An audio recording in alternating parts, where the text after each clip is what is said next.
ఇతరుల కొరకు పరిశుద్ధుడైన వాడు, పవిత్రుడైన వాడు, ప్రజలందరి కొరకు పాప విమోచకుడిగా ఉన్నవాడు, ఎవడైనా వధింపబడిన వాడు ఒక్కడైనను లేడు.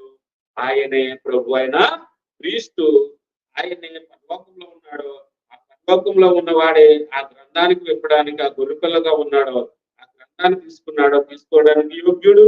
ఆ ముద్రలు విప్పడానికి యోగ్యుడు. నీవు వధింపబడిన వాడవై అంటున్నాడు ఇక్కడ 5:9 ప్రకటన గ్రంథం 5:9.